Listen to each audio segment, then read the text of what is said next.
会場にお集まりの皆さん、こんにちは。神戸学生よさこいチーム港です。ただいまより披露いたします演舞は港2022年度オリジナル演舞錦。テーマは兵庫県に伝わります染戸の生き物語です。はるか昔、機織りの技を伝えるため日本へ訪れた2人の乙女は困難に阻まれながらも自分の一途を貫き旗を織り続け、後世まで名を残すこととなります。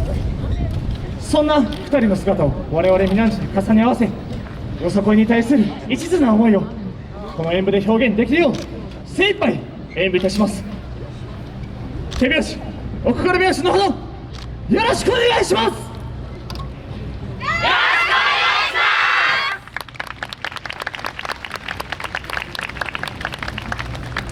それでは清水うる池のほとり布のる旗の目が響く。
知らせ願いは断たれ、絶望が二人押す。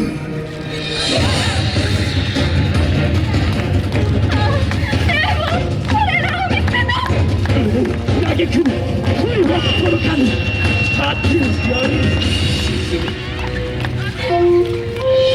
三月心包みは暗闇、ただ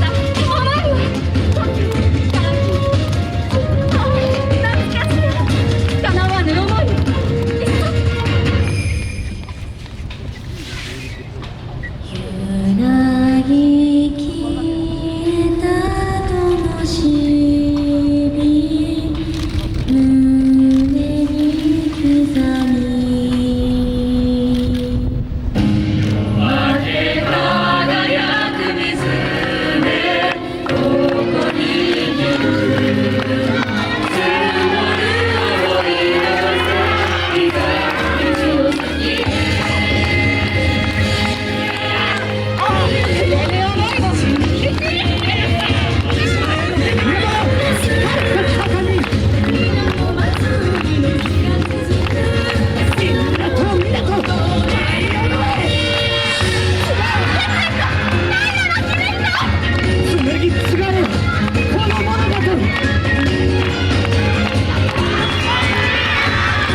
温かいご声援ありがとうございました。